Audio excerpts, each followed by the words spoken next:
Hello, everyone. Thank you for joining us for this 13 Plus FastCast. I'm Carson Courier. And I'm Mary Coleman. The 16th ranked Wildcats football team, that is, came off with a big win in their last home game of the season. Very exciting, especially for people who were there. Carson was so there. Head coach Jed Fish just spoke about the importance of the Territorial Cup, the Oregon State game on Friday, and the possibility to do something they haven't done in quite some time. That's make the Pac-12 championship. I told our team yesterday we're Pac-12 South champions. They just decided to change the rules of the Pac-12 championship game a year ago. But if you look at it, you know, we clinched it. We clinched the Pac-12 South. So our guys understand that that's a nice little feather in their cap. And to finish going into week 11, to finish ahead of the other programs, regardless of the outcome of the final week. The second part of it is, there's no concern at all in my mind about the emotions of our team for this game. We are playing our bitter rival, and it is a duel in the desert. It is two teams in the state of Arizona going at it, and I have no concern that no matter what happens on Friday night between the two Oregon schools, that our play will be any different at 1:30 p.m. on Saturday.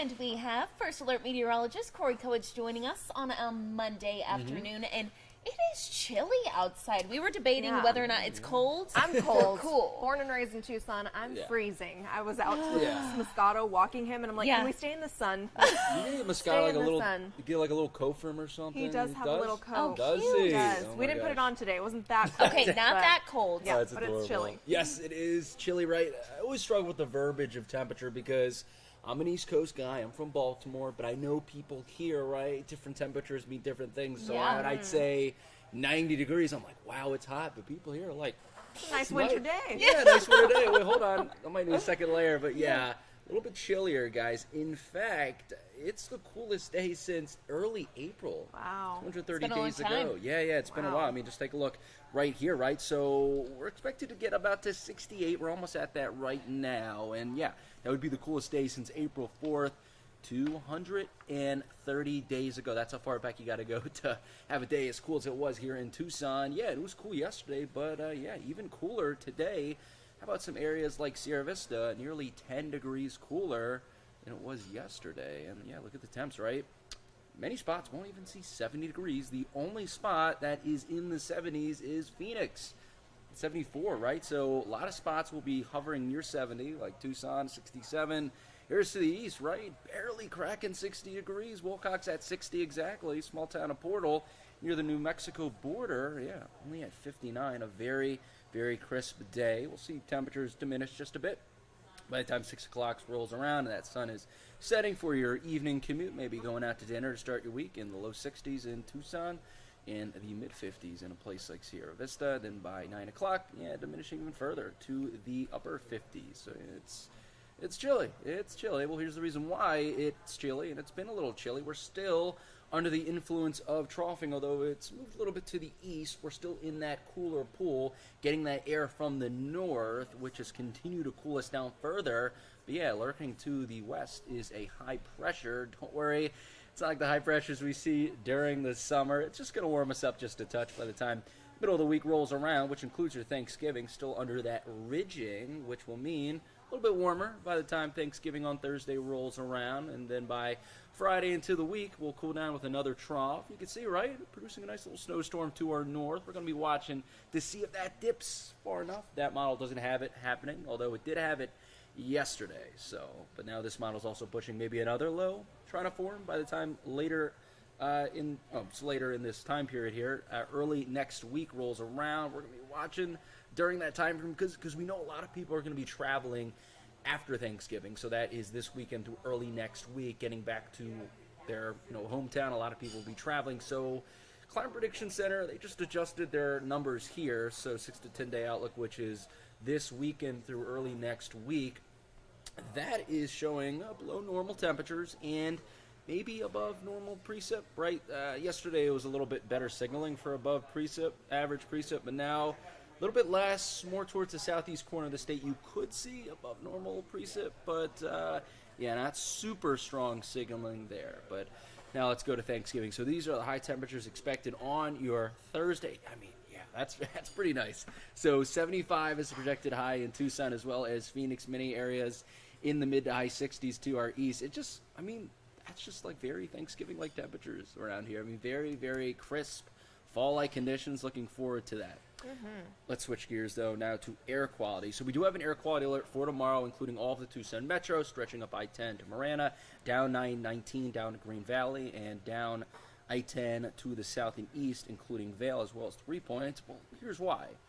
Windy conditions right now, you may be feeling it. Not quite as windy as what we had yesterday. We'll see those winds die down during the evening, pick right back up in the morning. The mid-morning tomorrow is when we're expecting those windiest conditions to be, mostly for areas Tucson and southward. I mean, yeah, gusts projecting up to 40 miles per hour plus in Green Valley. It's going to be a pretty gusty one, and then those gusty conditions will look to diminish a considerable amount by the time the evening rolls around tomorrow. Overall, here is your 7-day forecast.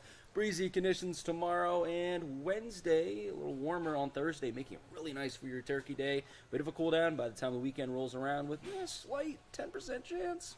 Maybe. Maybe we're going to try. We'll see. A little bit of the models are showing something during that time. We'll be monitoring that time closely because we know a lot of people will be traveling this weekend into early next week. Yep. Awesome. All right. Yeah, thank you so much, Corey. Yeah, no Corey problem. cannot complain. Not at all. Well, switching gears now, the U of A College of Education has been the scene of a sit-in since this morning after 2 professors were put on leave for hosting a discussion about the Israel-Palestine conflict earlier this month. Our J.D. Wallace is tracking the latest. I'm J.D. Wallace at the University of Arizona, where students and faculty continue a sit-in protest at the College of Education after 2 professors have been put on paid leave after facilitating a discussion regarding the Israel-Palestinian conflict. Coming up on 13 News, live at 3 and at 5, you'll hear more from what they expect from the College of Education and why they think this discussion was important in the classroom at the time. From the University of Arizona, J.D. Wallace, 13 News.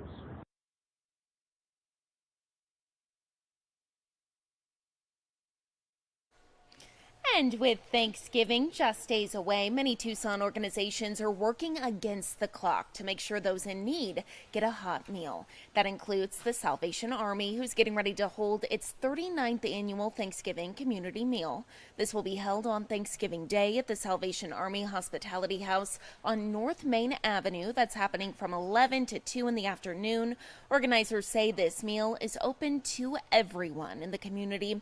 So if you're able to give back, the Salvation Army still in need of some food items here. The shelter says they need all the Thanksgiving goods and sides, especially those ready to serve pies. Turkeys, stuffing, and instant potatoes, cranberry sauce, ready to serve rolls, and cartons or gallons of milk.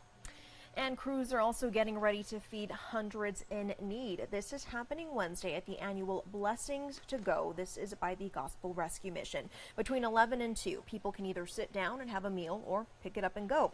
There are a lot of resources for people in need here as well, and also some activities for kids. This is happening at the H.S. Lopez Family Foundation Center of Opportunity. That is on South Palo Verde. And turning now to our website here, if we can pull this up, perfect. Do not forget, everyone, many retailers are planning to close for Thanksgiving again this year to give employees a day off while focusing on online sales instead. Walmart, Target, and Best Buy are among the national chains that plan to stay closed this Thursday. In years past, several big box retailers began opening on Thanksgiving to extend Black Friday deals. And now many stores will offer those deals online to encourage customers to shop from the comfort of their own homes on Thanksgiving. So take a look at our website here. We have a list of all of those national chain stores that we know so far are going to be closed on Thursday. You can see on your screen. Best Buy, as we mentioned, Costco, Dick's Sporting Goods, JCPenney, Kohl's, Lowe's, Macy's, the list goes on. So this is not the full list. We're going to continue updating this until really Thanksgiving, when we get all of the word from those major stores on whether or not they're going to be open or not. But definitely make sure you go out, you're prepared ahead of time, especially with those Thanksgiving essentials. And if you have to make a last minute run, make sure the store is opened before you leave your house, because that would just be unfortunate. Indeed. Glad we're looking out for people Exactly. here. And switching gears now, the National Turkey Federation held a press conference in Washington, D.C. to welcome 2 turkeys from Minnesota, which are about to receive pardons from the president on his 81st birthday. The 2 turkeys, fittingly named Liberty and Belle, won't be anywhere near the cranberry sauce this year. I'm sure they are happy about that. Poor babies. The tradition dates back to 1947, when the National Turkey Federation, which represents turkey farmers and producers, first presented a national Thanksgiving turkey to President Harry Truman. And yeah, I mean, I think they're adorable. I think they are too. Now I have a question for you, Mary, about this. So do you think that they know which turkeys are going to be the ones that get pardoned from the time they name them? Because Liberty and Belle is pretty fitting. Yeah, I think they name them after they decide. So you're telling me not every turkey has a name. That's very unfortunate. I know. In my world, they all do. I know. You Probably not if we're going to eat them, though. That makes sense. I know. But still, glad these 2 are being saved. I know not everyone has that same future ahead of them. So congratulations, little turkeys. Well, turning now to our Facebook, we asked you all this question. If you had one empty seat at the Thanksgiving table and could invite anyone, alive or dead, who would it be? A big response on social media. A lot of people saying those relatives or family members who passed away. Really nobody saying anyone famous. I think that just kind of shows. I know, right? That's not what this holiday is about. No, I think that's exactly what I was going to say. I think it really shows that people just want to be with their family, those that they love on Thanksgiving. And honestly, I wouldn't want to impress anyone either. You know, my Thanksgiving is at my house, in my comfies, with the ones I love, eating a lot of food. There you go. Being grateful. Stretchy pants, everyone. Exactly. That's what the holiday's about. Family and stretchy pants. Love it. Love it. Well, we are going to leave you with a live look outside. Things are looking gorgeous out on Mount Bigelow. I mean, you can really tell in this video, Carson, things look chilly out there. I know. Finally. It's finally feeling like fall. I'm all for it. So get out there and enjoy it while you can. Tune in at 7:30 for more news and weather. Thanks for